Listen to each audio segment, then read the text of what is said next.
Welcome to Backstage Records, the spoken word record label that brings you in-depth interviews with major international artists.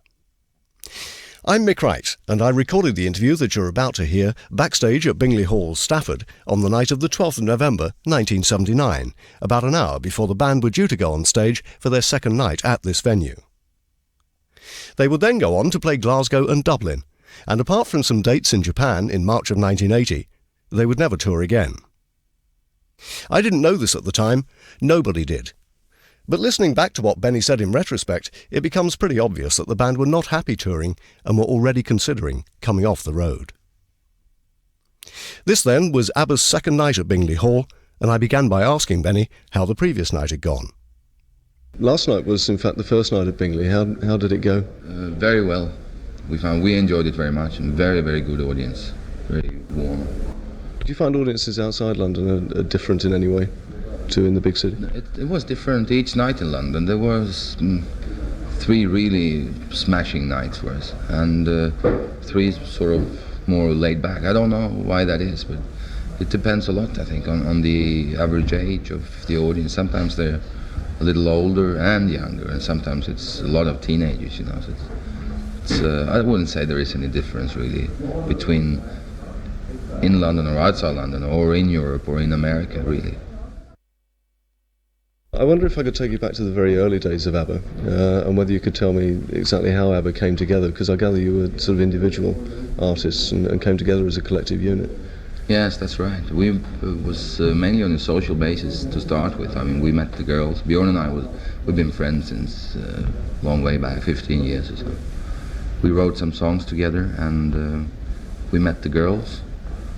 And Bjorn and I was into doing an album, the two of us at the time, in Swedish, and they helped us with some of the backing vocals, and we thought it sounded nice, so we said it would be very natural for the four of us to make a record together, which we did, and that was in late '71, and since then we've just, kept on doing the music we want to record. And well, that's about it. It's not very much to say, really. Somebody told me a funny story about the name ABBA, A-B-B-A, which was the copyright to that was owned by somebody else, I gather, at one stage. No, it is a herring factory, a marinated herring, and we had to ask them when we decided to use the name ABBA if they would agree upon it, and they said no problems as long as we stay out of big troubles. So you're a herring company? No, we're not. They are. Right. It was '74 really, with the Eurovision Song Contest and Waterloo, that really did it for ABBA. I mean, yes. How much of a break is that? Because it must be very difficult for a Swedish group to break into the rest of Europe and into the rest of the world. I mean, was that really a door opening for you with the success of the Eurovision? Yeah, it sure was, because to win the Eurovision might be in a way worthless if you don't have anything to follow it up with.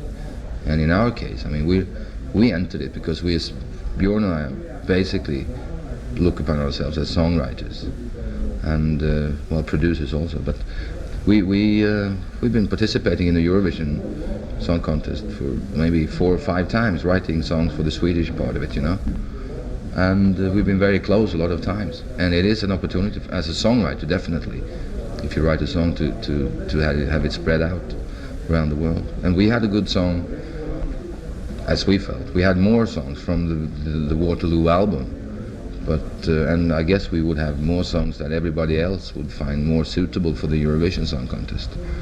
But we said, let's take Waterloo, because we thought that was the best one, as we felt, even if it's not really a Eurovision song. So, and also the fact that, winning the thing and have 500 million viewers or whatever it is watching, and also knowing that we had the ability to follow it up with other records, I'd say it was really essential to make it so quick as we did. You can't wish for a better launch than that, really. No, not really. Everyone thinks automatically now of ABBA as being sort of instantly, every time an ABBA record comes out, it's straight to the top and all that. But from Waterloo on, I mean, you had two singles out then, which were Ring Ring and I Do, I Do, I Do, which didn't really do that well for you. I mean, Ring Ring they didn't kept you do there. anything. That was the Eurovision song that we participated with in Sweden the year before in '73, where we were number 2. So we didn't go to the international part of it. But that's right, and especially in England, because I have a feeling that it's easy to get it, to be labelled. If you're a Eurovision Song Contest winner, that's what you are, and that's a one shot, and that's it. So we can forget about ABBA. That's happened many times, isn't it? I mean, did that worry you? No, not really. No, we weren't really worried. It took a year after the Eurovision, so into '75, before we started in England again. I Do wasn't really a flop. Maybe it was like number 15, so I don't know. From that moment onwards, it just went up to the heavens. Yeah, it's been working SOS pretty was good. The one after that. SOS, yeah, the Mamma Mia. How difficult is it? I mean, it's you and your partner really writing the songs. It's pretty hard, yes. I mean, do you find it difficult to sustain that? And once you've written all these songs, do you find it difficult to make your mind up which you should put out next, what you think's the right thing for the right market? Yeah. And do the girls always agree with you? The problem is not to pick a song, I say. The problem is to write it.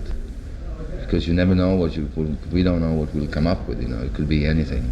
It could be a Chiquitita or Does Your Mother Know? I mean, they're not very much alike, are they? I mean, and so we never know. So what we do is we sit down and we write and we record them.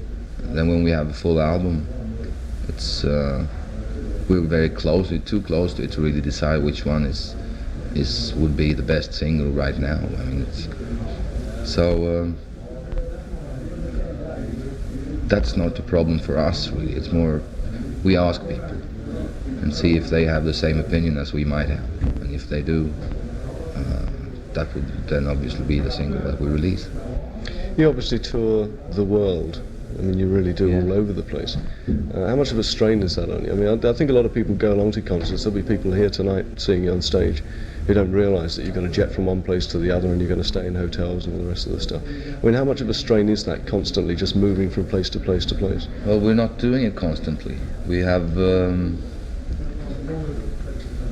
we made only one major tour since '74, which was an end of '76 here in Europe, and that was for 3 weeks, and we had 2 weeks in Australia, beginning of '77, and that's it. The only tour we made, apart from this one, and we were spending like 3 weeks in Europe and 3.5 weeks in the United States, and that's all for the past 5.5 years. It's not very much. Is that a conscious decision on your part to do that?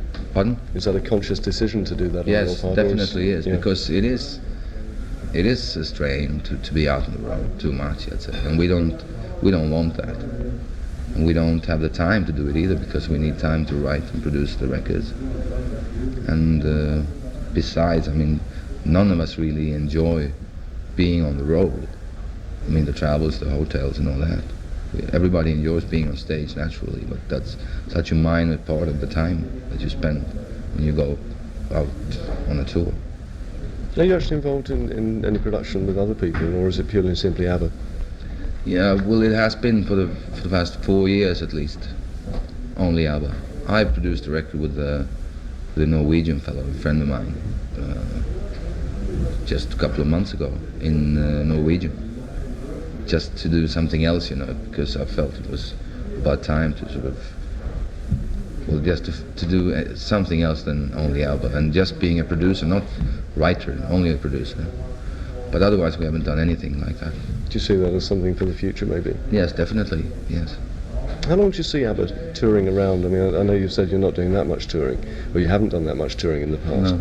But how long do you see ABBA really as a collective unit touring around, doing concert tours? Doing concert tours, I have no idea. I don't even know if we're going to make another tour after this, because we haven't decided anything about it. We're going to Japan in March, but it's the same setup, same crew, same band. Then after that, we haven't decided really what to do. We're going to write and record a new album, of course, and then we'll see. I was going to ask you actually, do you find it difficult to write in English? I mean, you obviously speak perfect English, but is it difficult for you to write in English too? No, well, I'm more emphasizing the music part of it, and Bjorn is writing most, if not all, of the lyrics. But we've been doing that for many years, and it is really the only way. I mean, it would be an impossible situation for us singing in Swedish because nobody would listen. Well, you've got a new album out at the moment. I say it's a new album. It's actually ABBA's Greatest Hits Volume 2. Yes. If there was one particular track you wanted me to play off that, which one would it be, and would there be any special reason for it? A melody that you're particularly keen on or something? No, there are many that I like very much, that I feel proud of when I hear them. But it's hard to pick one, because they're different. I feel I like Thank You for the Music very much, and I also like the ballad from the same little concept thing that I Wonder. Talking about concepts and things, I was wondering really whether you see ABBA forever as a singles type operation, or whether you'd see yourself ever getting into something of a concept nature albums wise in times to come. I never really understood what a concept album is, to be honest. I mean,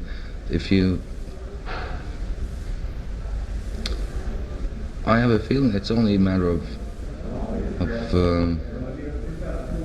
make believe, isn't it? Because I mean, if you take an album like, which I think is one of the, if not the best album ever made, like Sgt. Pepper with the Beatles. It's looked upon as a concept album, which it is. I mean, they start off with the Sgt. Pepper band and they finish off with it before A Day in the Life, which puts it all together, right? They give it a frame, but if you listen to the music on the album, it's still, I mean, what you have there is 10, 12 hit songs. It just happen to be on the same record.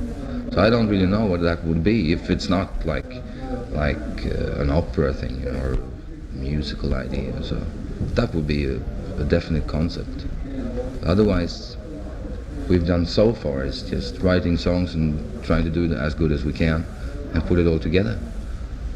Where are you most successful outside the UK? Oh boy, I don't know. It's about the same, I'd say. Scandinavia, Germany, Holland, Belgium, Australia, Japan, South America. What do they think of you in Sweden? Well, they enjoy what we're doing very much. I mean, you must be absolutely huge in your own countries. Yes, we are. We are, and they've known us for such a long time, because I mean, we were all very well known before we formed ABBA as solo artists or as playing in different groups. Bjorn and I did. So they've been familiar with my face and Bjorn's face for at least, so it was in '63, and the girls, I think they started about the same time, maybe '66, '67. So I mean, they know who we are. They've followed ABBA right the way through. They treat us they're very friendly towards us. Do you still get chased around for autographs and everything in Sweden? Yes, but the Swedish people are very laid back. They don't bother you very much. They recognize us and they sort of say hello and smile, but they leave us alone, which is definitely an advantage to stay in a country like that. I can't even imagine the situation, how it would be if we were French, for example, living in France. It would be very difficult. Yes, they tend to look after their artists rather well there, don't they? They do. They chase them around all over the place. So it's 3 more concerts anyway on this tour. Yes. Bingley tonight, and then Glasgow. Yes. And then up to Dublin. Yes. And you said you don't know whether ABBA's going to tour again, but doubtless you will. No, well, apart from this March thing in Japan, I have no idea. We'll see about that. Certainly wish you well on this one. We look Thank forward you. to seeing you back in the not too distant future, because I'm sure you will. Well, yeah, you never know. Benny Andersson in Conversation was recorded at Bingley Hall, Stafford on the 12th of November 1979.